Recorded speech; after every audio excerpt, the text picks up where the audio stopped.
this system really does work, and the system created success before I started trying to sell it. So I think that's a key thing I always try to draw attention to. That discipline will reward you with the margin of money. That money invested over a long enough period of time will create the wealth that you didn't even know was possible. Always trying to figure out, how do we dissect something so we can give people the smallest, easiest path forward so that you don't get distracted or overwhelmed. I'm always saddened when I find out that spouses are not talking about money, or not talking about what their joint goals are. And I'm like, well, that must be lonely. It can be romantic too. So it's all good. Now, today on the show, we have Brian Preston, who is the host of the Money Guy Show. You've seen them probably on YouTube and or listening to a podcast, and he has some amazing content. And he is coming out with a brand new book called Millionaire Mission. And so at the time this episode comes out, you can pre-order it, but his book is going to come out in the next week. And so I want you to grab that book. I think this is going to be an amazing read for a lot of people. Today, Brian and I are going to dive into mindset a little bit and why your mindset is so incredibly important when it comes to your finances. We're going to go through the financial order of operations and talk through each and every single piece of the financial order of operations. We're going to talk through how Brian actually manages his own money, how he handles finances with a partner, and we're going to talk about luxury cars and a whole bunch of other questions as well. So this is an action-packed episode. So without further ado, let's welcome Brian to the Personal Finance Podcast. So Brian, welcome back to the Personal Finance Podcast. Oh, thanks for having me, Andrew. This means a lot. I'm super excited about what we're going to be talking about today. And today, I'm really excited to talk about this because you have a new book coming out called Millionaire Mission. And I want a lot of people to understand how powerful this book can be. There we go. There it is. And I'm so excited to have this on because I think this could be one of those things with your systems in place. We're very familiar with you when you came on last time and all your systems that you have in place. I think this could be something like the next Millionaire Next Door, which I know you and I are very fond of that book. That is one that, Andrew. Please say more.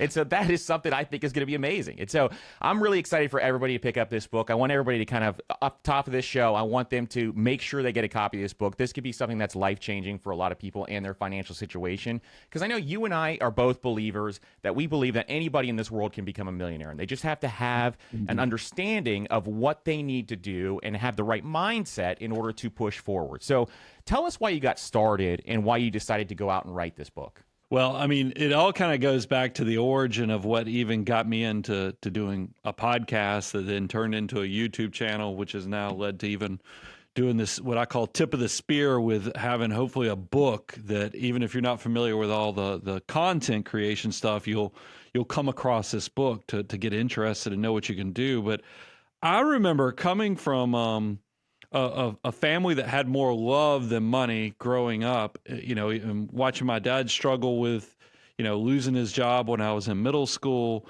and those things. And then I got out into the workforce as an accountant and I started making money. And I was like, I want to do things differently. I actually want to have my money work for me. I don't want to just be good at saving, because my parents, even though they had some hardships, they were really good at saving, but never knew what to do with their dollars to actually make them work for them. And I found, even though I was in this now public accounting job, had these cool credentials like being a CPA, it didn't mean I was good with money. So I went on this journey of trying to figure out what to do with my next dollar. And I've learned a lot through that process. And that's where in 2006, I was in this situation where I was now a wealth manager, helping primarily people with 7 figures plus, so definitely very successful people. But I felt this whisper in my ear that, man, it's a shame that most people just don't have access to good, conflict-free, or even my stuff has some conflicts. I'm willing to talk about that, but just trying to get people to get the best investments that will streamline and accelerate their success. And so that's why I started podcasting. And then, we've grown this into doing YouTube in 2017. And now when the pandemic came around and I had all this extra time because we were all working from home, I was like, this chaos seems like maybe this is the next facet. And I actually sat down and wrote the book. And that was, I'd always aspired to write a book, but aspiring and doing are completely different things. And it was a lot of work, but it's been just an incredibly enjoyable experience. I mean, there's been some hard times. I can tell you because this book is its best version of itself. It's actually on its fourth version because I was going to self-publish this, and then when I hired an agent to help me market it, he shredded the first version of this book. So it's and it got a lot better. I'm glad he really gave me some tough love on some things I needed to work on with it. And I just can't wait for people to get it because I really do hope, because I remember my journey back in the mid 90s when I was, like I said, a young accountant, and I picked up The Wealthy Barber and I picked up The Millionaire Next Door, and they changed my life because it was kind of unlocking that. It was turning the key and unlocking the gateway into how to do money better. And I've tried to even build on that because I feel like, a lot of books are either good at the mindset or they're good at the math, but very few kind of give you the combination of those things. And there are other system books out there, but I've really tried to give you the intersection of both the analytics and the math, but giving you the mindset so you don't get to turn 60 years old and go, man, I wish I'd have done my 20s better. I wish I'd have done my 30s. It doesn't matter where you are. I'm going to give you the insights from working with clients for 30 plus years, plus my own journey. And then the last thing, Andrew, and then I promise we'll ask more questions, is that I always ask with any system, where did the success come from? It's kind of the chicken or egg. Was it the person selling enough of the system that they became wealthy, or was it the system was so good that it actually created the success and wealth? And I'm here to promise you that if you'll go on this journey with me, you'll see I lay it out there in a very transparent way, all my mistakes, all the things I've done, but all the things I've also picked up and learned from my clients, successful clients, that this system really does work, and the system created success before I started trying to sell it. So I think that's a key thing I always try to draw attention to. And that's what's so exciting about this book, because your blood, sweat, and tears have been put into this, from experiences to the mistakes, and then going forward. What I do love about this is that you do have that intersection, because it's so important to have the mindset piece of this. And the mindset, I would say, is about 90%. It's mental in terms of money and personal finance, where it's a huge portion of it. But once you get to that 90%, you got to know what the heck to do. Yeah, so having both sides, the mindset and also having the systems in place, is one of the most powerful things that someone can have, because when you have both sides, you can truly be so powerful when it comes to building wealth, and you can build a tremendous amount of wealth over time. And so let's talk about mindset first, because you have 3 key ingredients to building wealth and the mindset surrounding that. So can you talk a little bit about that?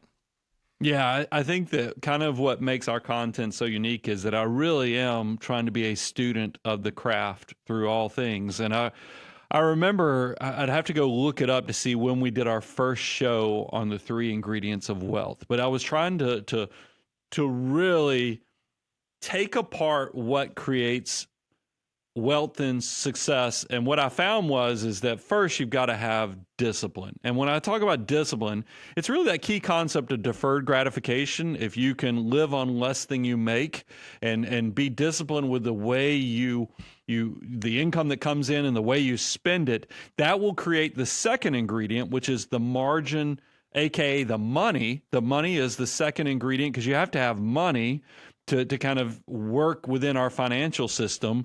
And then if you can take that money and not just build the money and save the money, I'm talking about actually invest the money, you'll then put that with the third ingredient, which is give it enough time to grow upon itself with that's wonderful 8th wonder of the world, compounding growth. And those are the 3 ingredients. So it's really simple. Be disciplined, live on less than you make.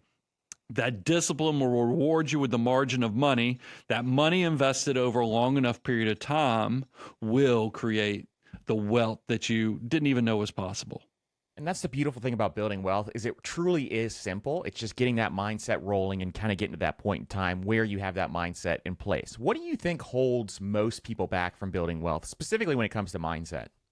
No, it's the first ingredients, the discipline. Because even if people read a book like mine, Millionaire Mission, and they get on fire to try to change their life, there's a big risk that in year 2, year 3, after they started, maybe they funded their Roth IRA the first year, but then year 2, they get distracted because life gets busy and they just don't stay consistent. That happens to a lot of people. I think so. It's all back to the discipline and consistency, and the way you overcome that, by the way. And I talk about this throughout the book, and it's back to the mindset: is how do we make the good habits extremely easy, and how do we make the bad habits that distract us as hard as possible? And what I have found is automation. So if you can just set up automatic investments every month, every time you get a pay raise, you increase that automatically. You create what I call forced scarcity, meaning that even as you're making more money, you're allocating that to more automatic savings and investment strategies and other things. So even though you're making more money, having more success, you're not increasing your lifestyle to where it's overcoming the goals, objectives, and all the things you want to accomplish.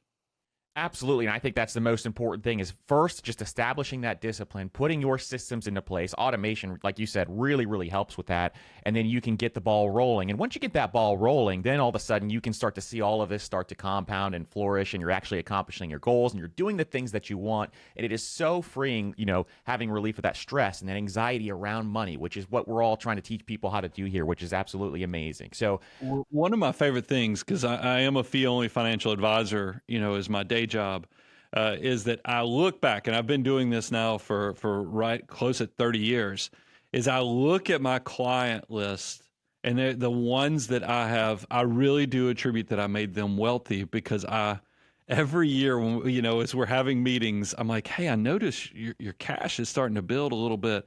Why don't we increase your monthly savings by $200, $300 a month? And then it is really those incremental, small little decisions to just take a little bit. They didn't even notice that we took the 200 or 300, after the conversation and set up the automated. And I look back, and now when these people have multiple 7 figures, when they're not, and I'm just being honest, some of these people are not the most disciplined people in the way they lead their life, but because we automated it and we've kind of pushed this behavior on them, it got them over the finish line. And that just, it makes me feel like we had a really big impact on somebody who maybe struggled with that behavior themselves.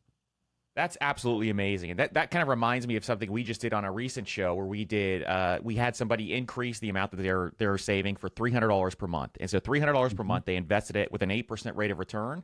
And we increased that $300 per month by 1% every single year for 30 years. And in the end, they had an additional $1.6 million just on that example, just from doing that small incremental change. So it's so incredibly powerful. And as we know, compound interest is just so amazing what you can do if you make those small changes.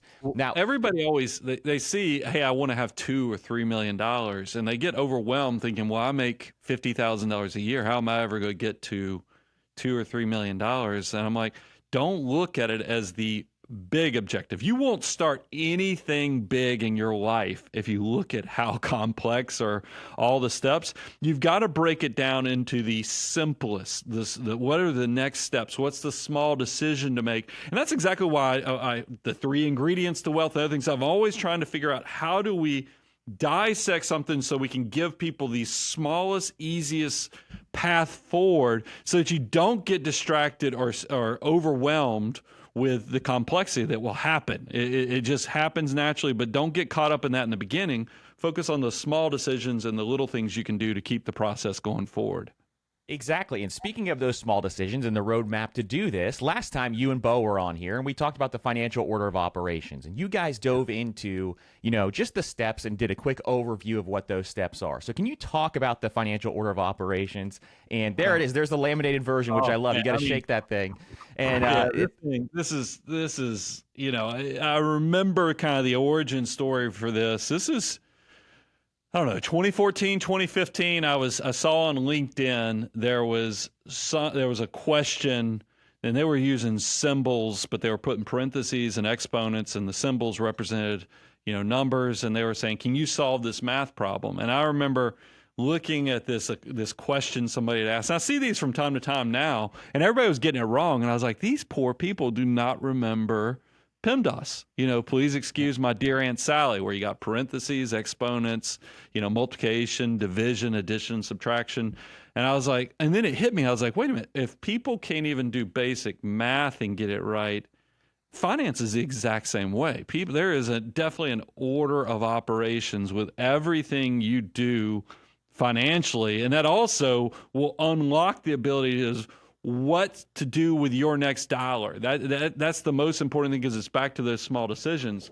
So we have created this 9 steps, and I got to tell you, Andrew, you've been following our content too. Is that this thing? We've been doing Q&A shows, live stream. So, I mean, we're on the spot for years now, and this thing is an all-terrain vehicle. It is yet to be stumped on being the ideal system, I think, that can really help people. And I just love talking about it, because I think anybody and everybody, it's back to something you said earlier, success and wealth is waiting for you. I don't care what background, how humble your beginnings are. You just got to do something. Just get it going. Find a system like this, and I think you can do it. Don't let people tell you otherwise.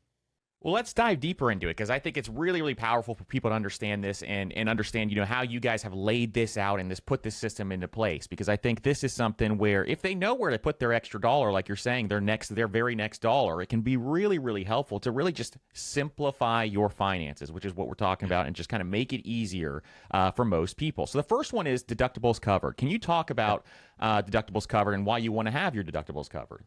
Yeah, this is one, there's a lot of systems out there that talk about you got to have emergency reserves and other things, but a lot of them, because there's a conflict, there really is a battle that brews between how much liquidity, meaning aka cash, you should have, versus when do you start paying down those credit cards that are charging you 20 to 30%. When do you get your employer match? Because I mean, if your employer is incentivized by the government to give you 50 to 100% guaranteed rate of return, you ought to be thinking about that a little bit. So that's why I have created in the system. And by the way, anybody can go download this. It's completely free. moneyguy.com/resources. If you want to download the free copy, you can get a copy. It's not going to be laminated, but it's going to be free. Step one, I was like, we got to get people from filing bankruptcy or finding that, getting in that desperate decision where they start running up debt and all the other things that are going to completely not let them get out of the starting blocks of creating wealth and all the success that's in store for them. And I was like, what really you need, it's not a number. It's not like $1,000. It's not $3,000, $5,000, like I've seen other systems. What it actually is somebody doing the homework of writing down all of your insurance deductibles on your health insurance, your auto, your renters, your homeowners, and figuring out what's the highest out of all of the deductibles, what's the highest. And more than likely, it's either going to be your medical or probably your homeowners, something like that, depending upon where it is. But once you have that highest deductible covered, now we can know anything catastrophic in your life that's going to happen, that's going to derail you and make you choose that desperate decision of credit cards or doing payday loans or any of the other stuff. That stuff is now going to be covered. You don't have to make those desperate decisions. So then we can move on to step 2, 3, and beyond, and really get this thing moving. And that's why this is so powerful, because the majority of people out there who are living in that paycheck to paycheck cycle, they just don't have this set up. They don't have the deductibles covered. They don't have this piece set up. So they just keep falling back into this cycle over and over and over again, because life happens every single month. This month I've had 6 things happen to me that I didn't expect. And so this is going to happen for a lot of people too.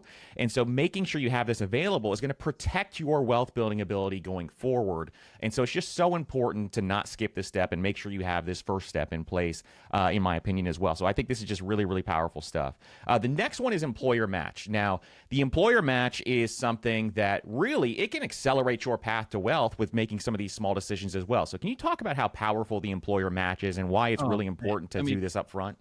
Think about this and the fact that I talk about it. You even see it on my koozies. I really do try to draw people's attention to the power of compounding growth, to the point that we have created what we call the wealth multiplier. It's what every dollar has the potential to become. And once you understand what every dollar has the potential to become, and like for a 20-year-old, $1 has the opportunity to become $88. And then, but the sad part of this is that when you're 30, every dollar has a potential to become $23. Still incredible, but there's a big drop off. And then by the time you're in your 40s, by the time you reach age 40, that potential for a multiplier on your dollars is 7. So you see how, yes, I get it. When you're in your 20s, you're broke. You probably don't have any money, but I'm here to tell you, with the wealth multiplier and understanding the power of compounding growth, it takes very little to turn into a lot because of this multiplier effect. So that's why I want people to understand that when you're starting your first job or you get out there, there is an incentive for your employer to give you free money. And I found out from some of my peers when I graduated college, like I had an attorney friend and she was doing so good. But I found out she wasn't doing her 401k at work. And I was like, why aren't you doing your 401k at work? And she's like, well, I got to pay off my student loans. And I was like, come on. I was like, you've got to get in there and get this free money because, your student loan interest rate is what? 6%, 6.5%, but that your employer, because I knew the law firm she was working at, I knew they were giving dollar for dollar contributions. So that's 100% guaranteed rate of return. She will never get that time that you're 25, 26, 27 years of age. She will never get that free dollar, hundreds, if not thousands, actually thousands of dollars with her compensation level at the time. You'll never get it back. And what saddens me, Andrew, is that we do a lot of research and I do a lot of 401k presentations because we represent some large 401ks. And I always tell people, I was like, look, when I'm giving that 401k presentation, I'm like, when we leave here, there is right outside the door there, I've got one of my cohorts handing out $100 bills to every one of you guys as you'll leave. And I was like, and there's not a single one of you guys that would leave this auditorium and not take that $100 bill. However, 30% of the typical Americans are maxing out their 401k match. And that just breaks my heart because, if you will fall all over yourself for a $100 bill, but yet you walk away from thousands of dollars of free money, what are we doing? We've lost the plot. And it just saddens me. I think it's because people see retirement savings is not real because it's something decades in the future. We as Americans have an instant gratification problem, and that keeps us from doing the deferred gratification because we'd rather have what we can have now. It feels good. So just do what we have. But I'm telling you, just a little bit, just a tiny bit of today can really give you that great, big, beautiful tomorrow. Absolutely. And I tell everybody, free is my favorite number. And if you can get free money, a 100% rate of return, it is one of the most powerful things that you can do. And if you look at this on a longer time horizon, for most people, you can look at what the match is going to be, 4%, 5%, 6%. A lot of times this is going to be six figures to over $1 million if you have a 30-year career. And so this could be something where you just add those dollars in, and it's so powerful what this can turn into over time. And that's why this is so important to do up front. It's so much more important to do than even some of these other steps that we have here. Is you just got to get that free money first, and the opportunity cost that you're losing out on is massive if you don't take advantage of that. So I think it's so incredibly powerful. Next one is high interest debt. And so paying off high interest debt is obviously really, really important for a lot of people. Debt will absolutely destroy your wealth building ability. And it's one of those things that we really need to focus on. A lot of people are in credit card debt and personal loans and those types of things that really have this high interest. So what in your eyes is classified as high interest debt? Yeah, well, it's easy to pick on credit cards because it's just a no-brainer. If you're getting charged twice as much to 3 times as much as you hope the stock market will give you, you'll never get ahead. So you've got to get that under control. Also, I've been shocked with where interest rates are right now. I found out that from some people recently that car loans people are paying 15% on some car loans, and I'm like, that's definitely high interest debt. That's outside the scope of what I even think is reasonable. And then, of course, student loans I would pay attention to, but that really, we're kind of nuanced on that. And I cover this in Millionaire Mission is that, when you're in your 20s, you're in a different place than when somebody who's in their 30s, somebody who's in their 40s. And so we've done an analysis looking at risk-free rates of return historically, and the risk premium you get when you invest your money in, because you do have this decision. It's an incremental decision of, do I pay down debt, on my student loan, or do I start, building assets that are working for me. And those things, you need to kind of have a process to kind of go through that. So what we've done, I know it's unique right now because interest rates you can get 5% on your cash right now, which is not normal for what we're used to in the last 20 to 30 years. But it is one of those things where I tell people student loan debt, I think in the 6s in your 20s is okay to move on to step 4, 5, and 6. But I think that, once you're in your 30s, that number probably drops down to 5%. Once you're in your 40s, 4%, because you want to get student loans paid off. You don't want to be 50 years old still paying for your undergrad degree. So it's one of those. By the way, the stats show that there are a lot of people that just don't pay off their student loans. So we're trying to help you get on the other side of that, so you can be, have your walk towards being completely debt free by the time you're retired.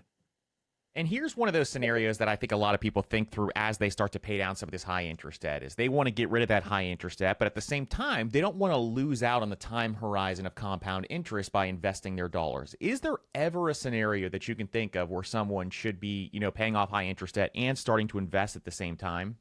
Yeah, that's why step 2 is there. I mean, obviously, if you've got an employer giving you 50 to 100%, you've got to make the decision that 50 to 100% guaranteed match from your employer is better than even the 20% that the credit card company is charging. The other thing is back to that point I was when I was talking about the attorney. If you're thinking about the fact that you've got student loan at 6% versus paying off all debt, which might take years. I mean, and like I said, this person will never get their 26, 27, 28-year-old years back in the compounding, the wealth multiplier of every one of those years. So, those interest rates are, they're not fun to pay a 6% interest rate, but it's not so detrimental because you likely could make more over the long term investing some of that.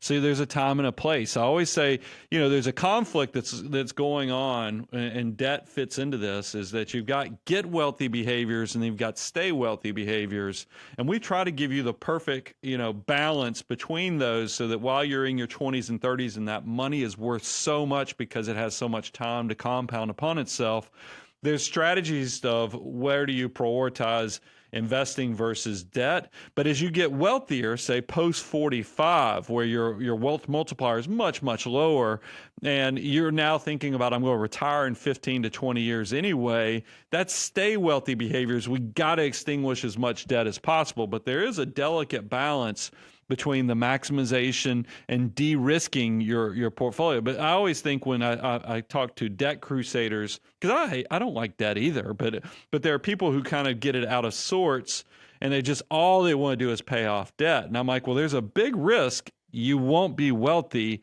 if you don't do this in the right time or place. And that's why I've tried to give you, and I know by the time we get to step 9, paying off low interest debt, I've put some charts in the book to really walk. I don't care if you're a non-analytical thinker. I want to talk about how your stages of life will change, and your disposable income will change, and your disposable time will change. You need to be, those things all go into this whole decision of maximizing when to pay off debt versus when to grow and invest your money. So we really have tried to think of everything. I love that. And I think that is the way to kind of think through it as well, to kind of see where you're at and what's going on in your personal situation. And you can kind of analyze some of that based on some of that stuff that's going on there. Now, the next one is emergency reserves. This is a big one for a lot of people. Most people, that cannot build wealth do not have this in place. And the reason for that is they're stuck in the paycheck to paycheck cycle. Life's going to happen, and then they have nothing to cover that. So they go backwards once again. And so this is something I think is really, really important for a lot of people to really be thinking through. And the conventional wisdom is to have 3 to 6 months in your emergency fund. I'm a big proponent of 6 months, and the reason for that is just because if you lose your job or something like that, it's going to take, at least 3 months to go and find good job, go through the interview process, and then come back, and then you have another 3 months of runway possibly. It could take longer than that. So are there scenarios where you see that, people can take a 3-month emergency fund, or do you think it needs to be a longer time horizon, closer to that 6 month? Well, we do a deep dive actually in the book on this, because there's definitely life things that impact whether it should be 3 to 6 months or even beyond, because we even detail that as you get closer to retirement, you're already going to have some weird psychological stuff that happens once you start consuming your assets versus saving, because you've spent decades building. So we want that cash to be probably closer to 18 months.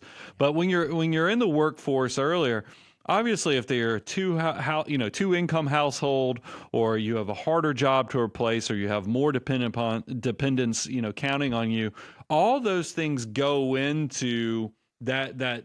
Are you 3 months? Are you 6 months? I mean, obviously, the preferred is the more, the better, because that's more peace of mind. And also, one of the things I cover in the book is because cash is so important, because we really. Americans take it for granted. And how do I know that's true is because Bankrate every year comes out with stats that show what percentage of Americans cannot come up with $1,000. And unfortunately, you can pretty much set your clock to 60%. So this year it's 56% of Americans cannot come up with $1,000. So that means that they're at the whims of whatever is going on economically, or they're not really in control of owning their life or their time. And that bothers me, because I have found that cash is so powerful, not only for the peace of mind, but it's actually an incredible contrarian wealth builder. Because since the majority of Americans are actually running so lean, when we do hit economic chaos through downturns that happen pretty much twice every decade, when you hit bear markets or recessions, it's actually very powerful if you have cash when nobody else does, because when assets get disconnected from their intrinsic value, it's actually nice to have a little bit extra. So I'm never going to fight somebody on having a little extra cash on hand, but you do need to do the homework and the exercises to know what actually fits your specific situation before you can move on to steps 5 and beyond. I think, like for myself, when I was younger, I had much leaner cash, to the point that I made some mistakes, because I thought access to cash was just as good as having cash. And that's a trap of financial mutants, I always say, is because you think you're maximizing, but you're actually opening yourself up to additional risk. But now that I've gotten older, I've got multiple companies. I've got 35 plus employees here and a bunch of contractors who help us. I mean, I have to keep cash, because when things go ugly out there in the economic scape, it's not just me, it's 35 other families that are kind of counting on us to have cash. So you need to make sure you are doing the homework to know what you need so that you're protected. I agree, and that's the same situation. Like all the businesses we own, we have about 50 employees, so my cash runway is just much longer. So business owners, if you have employees or people that depend on you, it's important to have a longer runway for cash for sure. And then going forward, even as you approach retirement age, a big thing for me is as I get closer to retirement age, I want even a longer cash cushion and time horizon there, just for extra security. There's a lot of different reasons why, but really your life situation, like Brian is saying, is really, really important, and the book is going to lay that out for you as you go through it, which I think was really, really cool.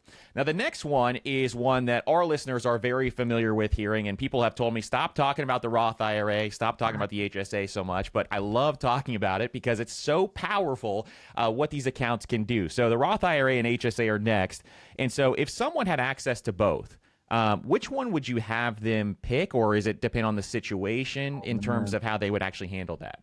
That's like asking, which child do you love the most? I mean, that's a hard one to talk about, but look, I've put some thought. This isn't the first time we've been asked. What I do think is unique about health savings accounts. Now, look, not everybody has access to this. This is the only way you can fund a health savings account is if you have access and you're actually participating in a high deductible health plan. Now, there's a trade-off on that. The government is essentially trying to incentivize your behavior, because they're saying, look, you're going to choose a health insurance plan that really doesn't cover much unless you really got big expenses, because you're going to self-insure on a lot of the small office visits and all these other little things out there. But if you'll sign up for this, we'll allow you to make contributions that are triple tax advantage. And when I say triple tax advantage, I'm talking about your contributions into the health savings account are completely deductible. If you decide to actually build up money in that health savings account and then invest it, whatever it grows is going to be tax deferred. And then here's the kicker: if you actually use it for qualified medical expenses, it's going to come out completely tax free. So I mean, that's a pretty sweet deal if you qualify for all those things. Now, the Roth is very powerful as well because it's tax free. Remember how I was talking about that dollar could turn into $88? How cool is it that if you let your money do that, and then you never pay taxes on the $87 of growth? I mean, because that's the reality of a lot of people don't realize when they look at their retirement assets when it's seven figures. If they started in their 20s, there's a good chance that 90+% of the account is not their contributions. It's actually the growth. If you actually look at how this thing builds upon itself. So that tax-free where you don't get a contribution on your, a deduction on your contribution on the Roth, but you get the tax-free growth, pretty sweet gig. But now that I've laid out those two distinct tax-free growth opportunities, I have to choose the health savings account. And let me explain why. I look at it as a twofer. Because you saw step one is actually funding your highest deductible first. And I've already kind of given the clue that more than likely your highest deductible is going to be your medical insurance. So there's a good chance that you could already kind of doing a joint effort with doing step one and step five together if you're funding your health savings account. Here's the other thing that I would, because a lot of you are now going to go start doing research on health savings accounts. Only 4% of people who open health savings accounts actually do the investing and then the tax-free growth. Most people use these things as clearing accounts. They make the contribution into these healthcare plans and these health accounts, and then they take the tax deduction, which is one of the triple tax advantage, but then they pull it right back out to reimburse themselves. The only way this actually works, and you have to have a little extra cash to pay your current medical expenses, is if you actually start investing that money. And that's what, I'll tell you how I use it is that I have my youngest is on the spectrum, so she has autism, and she goes to a very special school, and this school sends out letters, and we have doctor's notes that saying that she needs a special experience, and it's very expensive.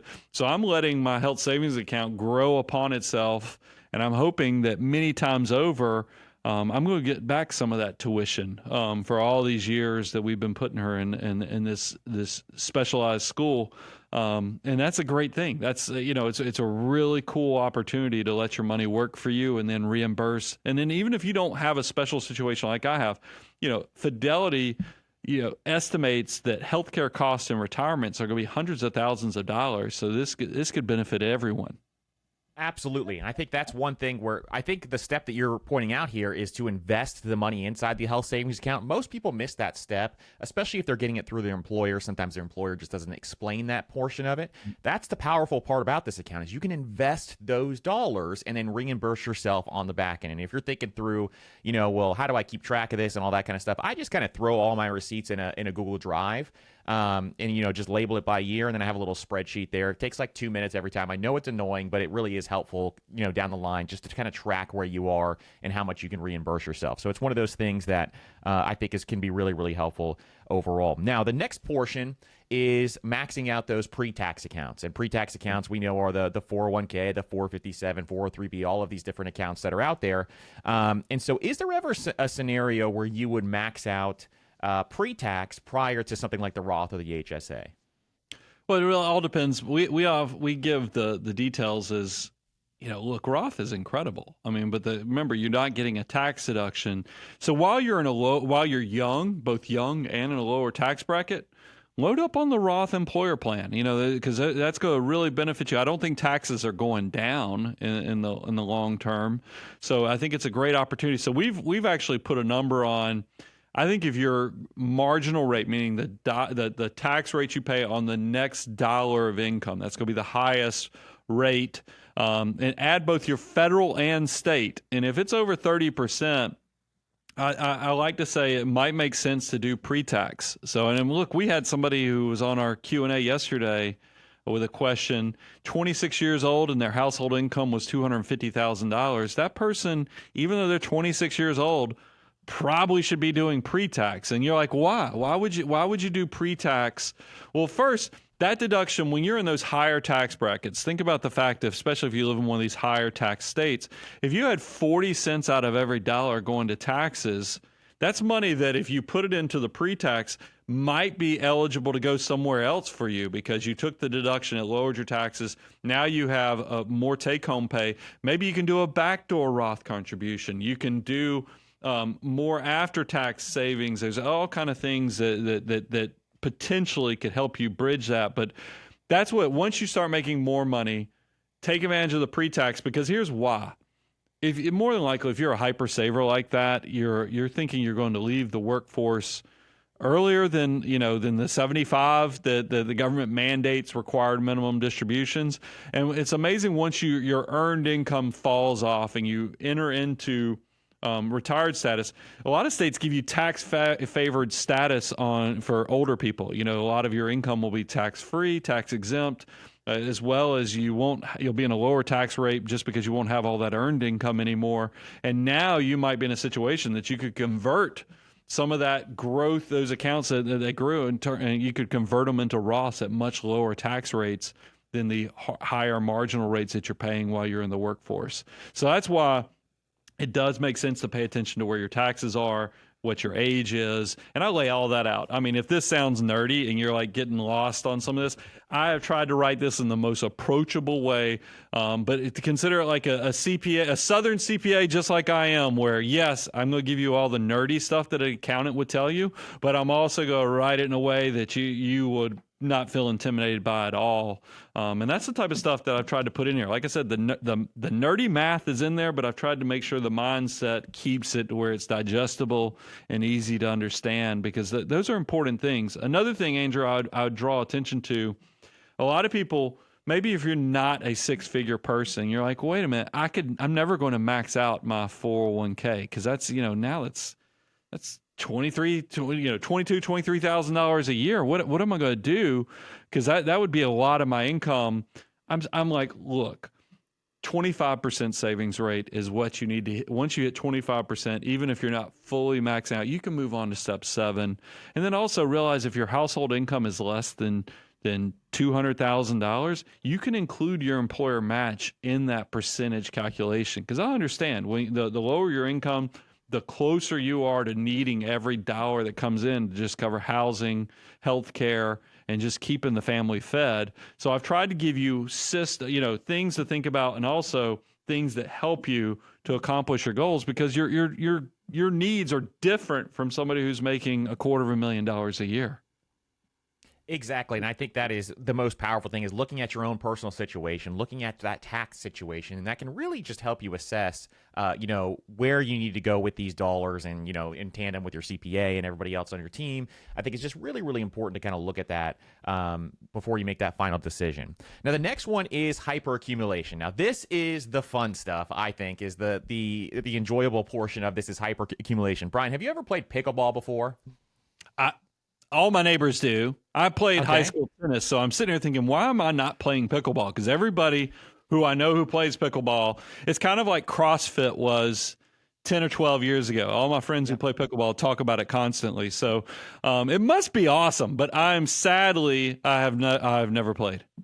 Okay, so let me show you how fun this is, because I started playing pickleball about a year ago and then got hooked on it, and I play it all the time. Well, guess what I did in my hyperaccumulation phase? I decided to go out and buy an indoor pickleball facility that was already functioning. So this is a business that we bought over the course of the last year, and it's been really fun. Now we're opening multiple locations. It's a whole ordeal now, but this is something growth thing. It seems like all the exactly. gyms around me have pickleball facilities, so I think you're probably on the front end of something.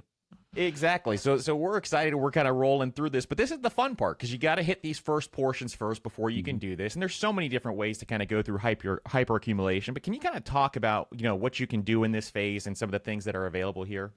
Well, I think it is a mindset thing, because it feels like steps 1 through 6 are really making sure you're getting your financial foundation, or we call it This is the building the basics of your launch. Whereas you got to go at some point, you need to start thinking about it's not just the math of maximizing the tax savings the government's doing, plus making sure I have financial assets. It's actually how are we going to use this money? Because it doesn't make sense for you to be saving beyond 25% in all these retirement accounts when you're planning on retiring at 50 years of age, when you can't even get access to the 401k until you're 55, and the IRAs you can't get access until you're 59 and a half. So you need to at some point say, okay, I've gotten through the basics.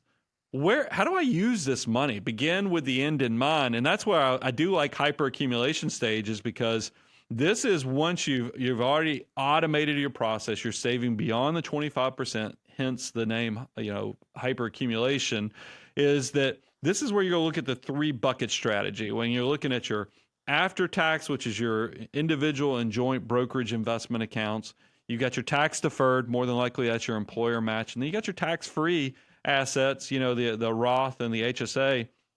And we like to say, think about the tax location of your investments, but also the tax location of how you're going to pull this money out. And it is the funds period. If you're a financial nerd, like we obviously are, because we both have financial content shows, is that, it's a lot of fun working through how you'll use this money, because I think in the beginning you're just kind of painting by numbers to take advantage of the taxes, the tax savings, but also to put the check on the box that I'm saving for the future and doing that discipline and deferred gratification. This actually lets you do the strategy. And if you think 7's fun, 8 is my fun and my favorite step, because it's got a boring name. That's why we had to sauce this thing up a little bit. It's prepaid future expenses, because this is where, but I affectionately call it the abundance goals, because now it surprises people. This is where you really start loading up the kids' college fund. But it also could be when you get into real estate. You want to start doing residential real estate. You want to do commercial real estate. I love getting into those type of things at this stage, because you've got steps 1 through 7 underneath you. You're not going to get caught broke, because a lot of times you're using levered debt when you're doing those real estate deals. But also, this is when you can kick it up a notch, because when I talk about car loans earlier in the book, in the high debt chapter, we talk about 23-8. Put 20% down. Don't finance longer than 3 years. No more than 8%. And by the way, cash is always king when it comes to cars, but this is just for people making desperate decisions or entry level decisions on their vehicle decisions. That's to get you the basic car, reliable transportation to get to work. By step 8. This is when, if you want to drive the nicer car, have at it, because you kind of get to reward yourself. If you want to take the family to Europe and spend a lot of money on travel, it's okay, because abundance goals is a wide open palette to let you kind of, live your best life, because you've lived a disciplined financial life. So let's do it. Exactly. And I think that's a really fun one as well. And it's just so cool what you can do, even if you start to, if you're someone who wants to, invest for your kids or things like that. We have a system we've talked about a couple of times where you're investing just $100 a month when your baby is born. And then if you do that over a long period of time, over 18 years, you'll see you'll have about 80 grand in that account if you get a 10% rate of return. I like to use 10% for motivational reasons a lot of times when I talk about some of this stuff, but planning side, I like 7 or 8%. But if you use a 10% rate of return, get to that 80,000 portion there.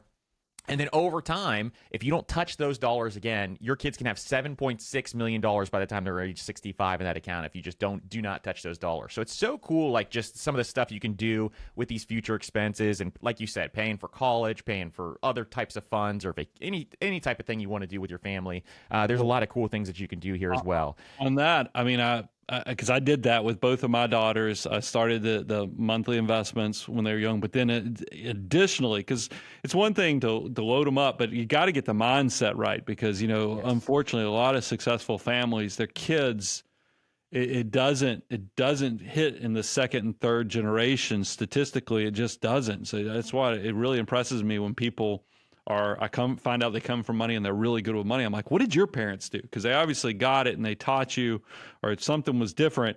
Is that as soon as my daughter started working, whether it was babysitting when she was 14, and then when she got her first job, at Chick-fil-A, working, doing that, I started giving her a dollar for dollar match, just like your employer does.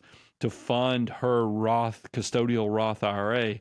And I got to tell you, when I look at, she's now 20 years of age, and I look and I did if you do the wealth multiplier on that, she's already a multi-millionaire just off of what she's loaded up and what it's grown. Because that's the other thing. If you want to get your kids excited, let them see, because she was making $10 an hour at Chick-fil-A.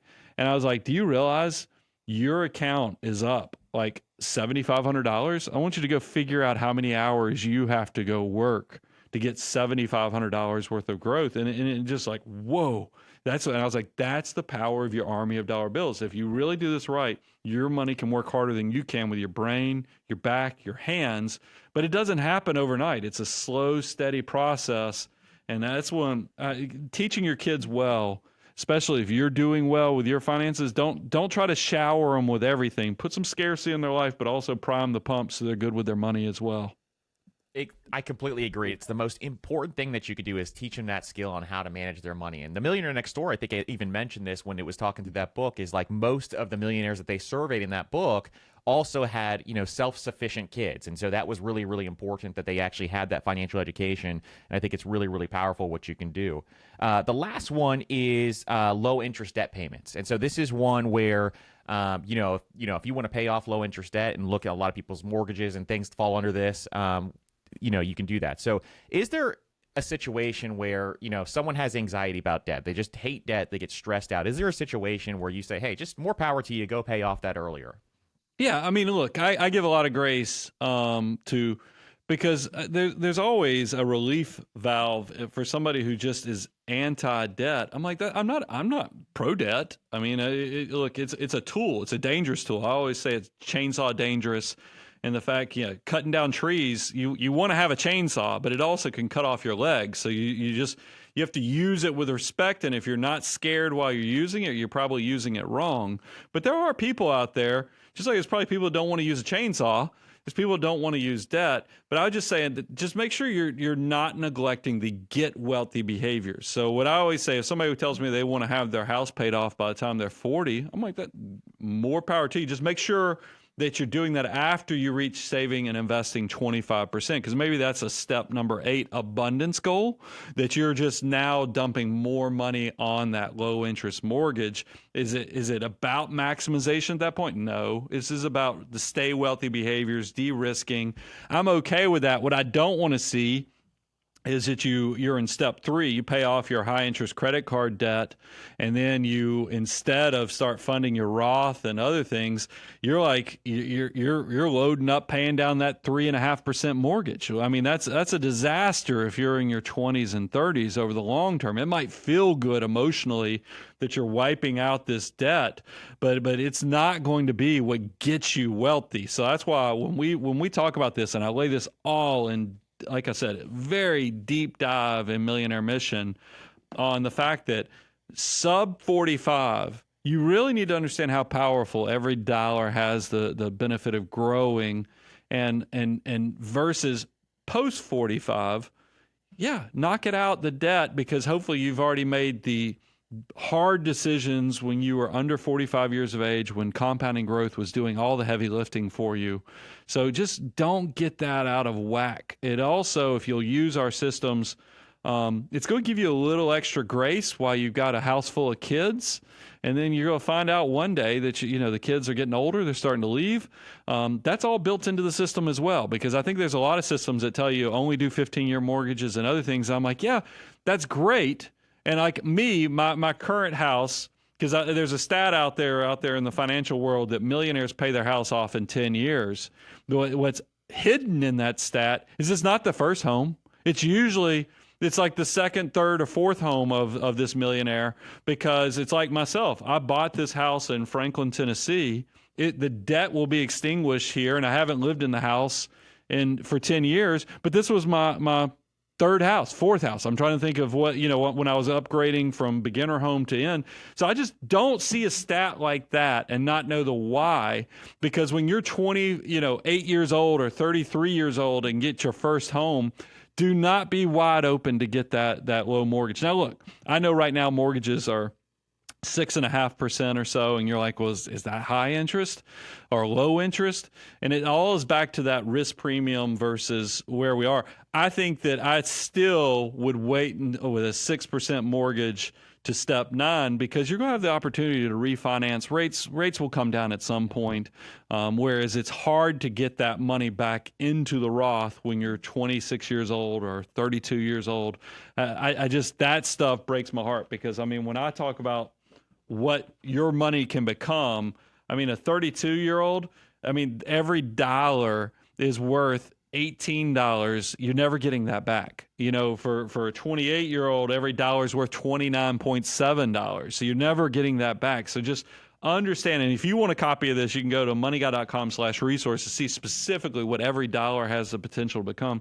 Don't mess that part up, because that breaks my heart. But I'm okay if you're saving and investing 25%, it's back to the abundance goals. Maybe instead of buying a Tesla, you're going to go pay off your mortgage early. More power to you. And I would completely agree on that as well. It's kind of, weighing those two options out, but your dollars can grow so much faster if you start to get those compounding, and you can always refinance that mortgage. And the last thing you want to do is just, plug in your really valuable dollars, your extra dollars that you have to invest into something, which really it's not that great of an asset long term in terms of if you look at the returns and total cost of ownership and that kind of thing. So really important to make sure you invest those dollars for sure. So next I want to kind of talk about how you manage money, because we talked about at the top of the show a little bit about automation and how you should automate your money when we were talking about discipline and all that kind of stuff.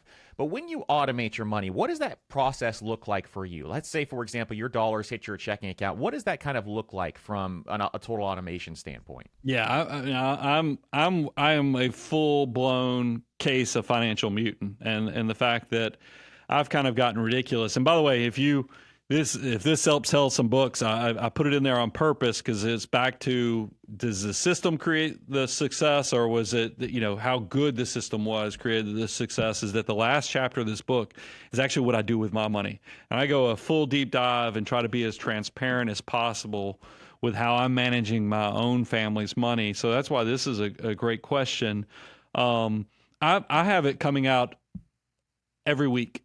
That sounds ridiculous, but it's true. Is that I started off as that when I was doing dollar cost averaging with remember I practice what's called forced scarcity. As I've made more money, I've actually increased how much is in an automated fashion going into my monthly investments. And what I have found is it started with once a month, but then I was like, okay, now let's do every other week. And then after I looked at I was like, well, how about every week? And the reason, you're like, why? And I'm like, this is a sickness of a financial mutant. No matter what's going on in the marketplace, as a financial mutant, you get excited. Like if the market's getting beaten up, and yes, you have this big portfolio that's getting beaten up too, but in some weird way, and I don't know if this is just a sickness or what, when I know that I have a contribution going in 2 days and the market's getting beaten up, I don't think about the 7 figures, 8 figures of investments that are getting beaten up. I think about how cool is it that this week's investment's going to be, 1.5% cheaper. So, I mean, I know it sounds, I'm doing what I'm supposed to be doing on this planet, but it is kind of the way I do things. So every month I have money, but and look, I don't feel, even though, because I've constricted my life to where I just don't, I have a good life. I make tons of memories. I go on really nice trips. I live in a nice house, but I think I could do more, but I've learned that my why is to not keep moving the goalpost. And I think this is a problem I see with people when they get in their 40s and they start having some success, is that they keep buying bigger and bigger and bigger. And I'm like, why? Make sure that you are spending some time on the mindset stuff, so that you just don't get caught up in the race of, hey, if I can afford it, why not a bigger house? Do you need the bigger house? I mean, especially if the kids are starting to go off to college. Now, maybe you do, because I know some older people who have bought really nice homes because they plan on being the gathering place for all their family and the grandchildren and everything else. That's a different why, and I'm all for that. Just make sure you're not doing it for the sake of doing it. Make sure you put some mindset and some purpose behind it. I think that's such a powerful message, is thinking through, what your why is behind that. And creating the memories is one of the most valuable ways that you could spend your dollar. So I think it's just so important for people to remember that as they go through this. Do you have any tips for managing money with your spouse? A lot of people struggle through this. We get a lot of questions on this front. Do you have any tips for people when you are managing, money within a relationship? I mean, I've been married 26 years. You don't get there without some good communication. And so what my wife and I do is I do an annual net worth statement, and then I use that. It might not sound like the most romantic date night, but we like to sit down and kind of go through where things are, and then we'll put other things, like we have a 5-year travel list that we update from time to time. But yes, use the tools of like a net worth tool. And by the way, we have one. We have a free one if you go to moneyguy.com/resources, but we have a high-powered one with a dashboard and all kind of tools built into it if you go to learn.moneyguy.com. But net worth is one of my favorite things to do, not only because it lets me track and have a dashboard view of what's going on in my financial life, but it is a great communication tool. So make sure you're having good conversations with your spouse, because I'm always saddened when I find out that spouses are not talking about money, or not talking about what their joint goals are. And I'm like, well, that must be lonely, because it's, if you're isolated and you're not talking, or one person does everything and the other one is just kind of in the dark on it. I think that you need to work on that a little bit, because I can think it can be healthier if you're actually having a more transparent, open dialogue. And then it's fun to do things together. Having a joint effort towards goals is it's spicy. And I tell you, for all of me saying it's not romantic to do these type of meetings, when you get on the other side of it, get a little older and start having a little more success, and you start planning trips and other things off the fruits and the dividends of your discipline, it can be romantic too. So it's all good. Absolutely. And I think that's really, really important to have those money conversations and make sure you're just open in the conversation that you're having. And I love the portion, you have trips on that list and you have fun things to add on to that list to make this conversation enjoyable as well. And I think that's a really, really important piece to make sure that you take home on that one. Now, one other question before we dive into some of the rapid fire stuff we're going to talk through here is, you have a luxury car. I don't know if it's a horror story or just something that you hate about luxury cars, but let me tell you mine up front here, and then we'll dive into yours too. Is in 2018, my wife and I decided to buy a luxury car, and I'm not going to tell you the brand, but it rhymes with Mercedes. Yeah. And so we bought this car, and I absolutely hate this thing. Everything about it, every cost since we purchased it is the most annoying thing. Every oil change is like $2,000. Everything is it's absolutely the most frustrating thing. I haven't gotten rid of it yet, but it's probably something that's down the line here. So kind of tell me why you hate luxury cars as well. And I know you do. If I asked your spouse, would they say the same thing? I think at first she would not have, and then as of late, as it's gotten older and older now, I think she would have, but up front, no. So you don't think your next car is going to be a luxury car like this? She's going to be able to take the Toyota? That's the conversation that we're having now, in these money conversations that we're having going forward. So that's what I'm tweaking it slowly over time here. Oh, I have to talk about this here, because if I talk about it at home, I get in trouble. Because the annoyance is a one-way street, and the fact that my wife, if you ask her, she loves her car. Maybe it's because I'm the one that takes it to get the oil change.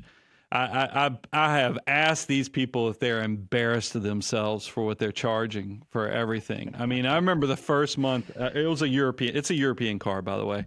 I remember the first month that I'm driving this car, because they advertise it's got 10,000 mile oil changes. I'm like, well, that's pretty fancy, 10,000 miles with synthetic oil. Well, after it's had 6,000 miles on that first 10,000, the engine light comes on, the oil add oil comes on. So I go by the dealership. I'm like, man, I'm in the first 10,000 miles. This thing's a lemon. It's already burning oil. And he's, oh no, this is just the way it works. You have to add a quart between that 10,000 mile oil change. It's going to every oil change. I'm like, what? So I'm like, okay, there's the first thing. And then the other thing is that this car went through brake pads like I've never seen before. At 35,000 miles, and I'm like, when do you change brake pads in 35,000 miles? And then the tires, because when you buy luxury vehicles, they don't put normal tires. I'm used to Michelin tires where you get like 45, 50,000 miles guaranteed. They actually give you like a mileage guarantee. These fancy cars have sports tires or summer tires, and they cost an absolute fortune replacing. You're lucky if you get 20,000 miles out of these things. They don't come with warranties. It's just stinks to be you. They have no sidewall, so you're going to curb them every other week because it looks good. 16-year-olds are going to love these cars when they see you at the drive-through. But and then I just feel like every little thing, premium fuel, premium insurance. There's just a lot to it. So I could go on. Everybody around here knows I do my luxury car rants. But here's where you can tell a marriage is all about communication, is that my wife needs a new car. We've been having a lot of conversations. I think we are about to practice insanity, and the fact that I think we're going, not with the same, we're going to go to it. I'm going to tell her we had this conversation on Mercedes, so we'll go ahead and mark that one off the list. But there's another European brand that a lot of my neighbors have that I think that she's just got her mindset. Now, the good news is we're in the biggest SUV in this current brand we have, but since the kids, our oldest is in college, my youngest, we don't haul a lot of people all over the place. We're going now to a smaller. So I'm hoping that maybe there's some correlation, but I don't think it will happen. But I think there's going to be a correlation that the smaller European SUV is going to have a smaller cost. But I think that's wishful thinking. If I had my way, because my previous car before I got the Tesla that I drive was a Lexus ES. And that car, I drove that car 12, 14 years. I don't even think it had a warranty check on it. That thing purred like a kitten the entire time I drove it. I wish we would do that. But, like I said, communication, you don't get 26 years of marriage without having good communication. Exactly. And I think if you want one more tool for your ammunition against the Mercedes, the last time I took it for an oil change, they told me, here's the long list of things you wanted. And it was very simple things. And the total cost was $8,000. I'm like, just forget this. I'm just done with what you guys are recommending to me. So this is a whole ordeal. But luckily we're having, she's due to have our third, we have a 5-year-old and a 3-year-old. So we're in the thick of it right now. But the third is coming later this year. So I think I've got her sold on just like a Tahoe or something like that. Okay, just to not get that. Yeah, exactly. So we'll see, but that's exactly not a minivan. So that's the key. So anyways, I'm glad we talked through that too, because I think it's just so important. But for sure. So I want to shift gears to some of these rapid fire questions here, and a lot of these, a couple of these I think we talked about possibly last time. But what are some of your favorite books that you have read in the last year? Now, last year is a unique period. Normally, I am your who's who of financial content because I just love reading that type of stuff. But since I wrote this book, Millionaire Mission, I have given my brain a break from nonfiction. I've been reading a lot of fiction. I turned 50 this year, and to celebrate turning 50, my wife surprised me with a road trip.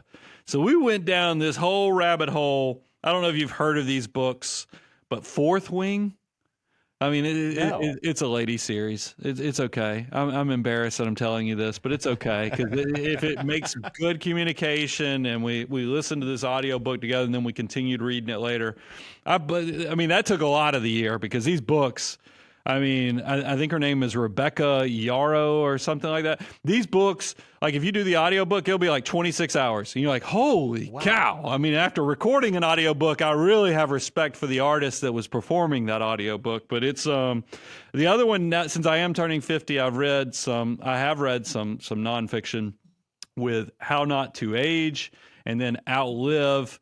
It's great. Michael Greger, who did How Not to Die, but he's also done now How Not to Age. And then Peter Attia has Outlive. It's just one of those things because health is wealth. And, turning 50, I'm a little more aware of my mortality. So just like I'm disciplined and practice deferred gratification with my finances, I'm going to make sure that I'm disciplined in thinking of the future for my health as well.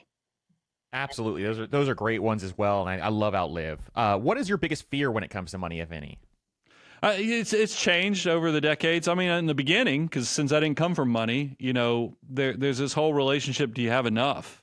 But then I think as you get more successful, you've got to make sure it doesn't become the thing. I mean, that's because I think that's the problem. Money is only a tool, and if you don't understand that it's not going to define you, it's not going to be you.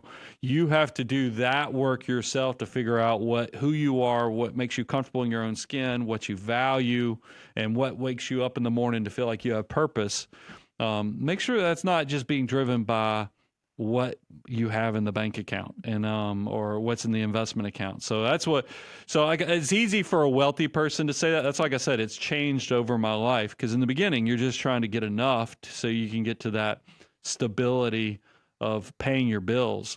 But I'm telling you, and I do a lot of content. If somebody wants to go to moneyguy.com, look up 5 levels of wealth. By the way, I covered it in Millionaire Mission as well. I think that will give you some insight on that stuff as well. It's because I do think I'm unique in the fact that not only am I a nerdy accountant that can chart the analytics, but I've really tried to give you all the mindset stuff so that you live a life well lived. Absolutely. I love that. And then, are there any causes that you believe in, or any charitable causes that you like to put your dollars behind, or anything in the world that you wish you could change? I or mean, I definitely get involved in your local community. I mean, I think, helping your church at your whatever church you're going to. Obviously, autism's important with some of the specialized schools that are out there.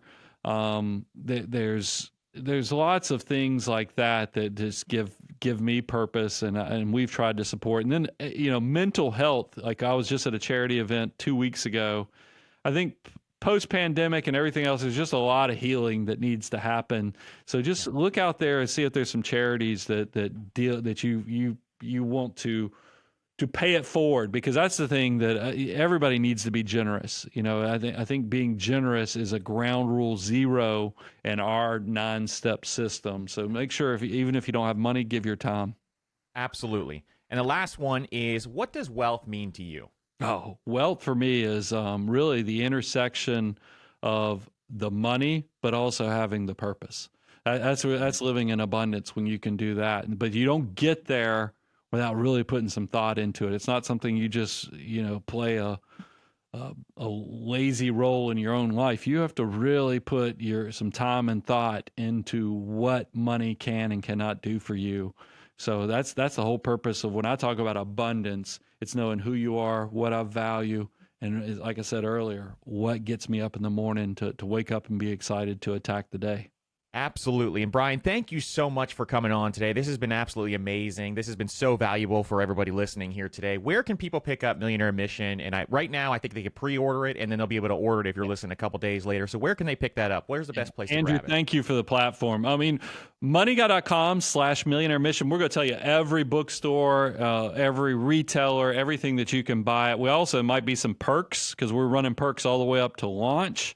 So I would encourage people to go to moneyguy.com/Millionaire Mission. And by the way, we are going on a book tour. So if you want to go to moneyguy.com/book tour, you can check out the details on those cities. But just, look, I give away so much free stuff. If you go to moneyguy.com/resources, that'll at least get you in the door to see who we are. And, and if you're in that simple phase of your wealth building where you just need to make sure you're focusing on the discipline, deferred gratification, please take us up on all the free stuff that we're giving out there, because I think it really will accelerate your path to wealth and success. Absolutely. And we will link all that up down in the show notes below, including all the resources Brian talked about today. So, Brian, thank you so much again. This is going to be great, and I cannot wait for everybody to read this. Thanks so much.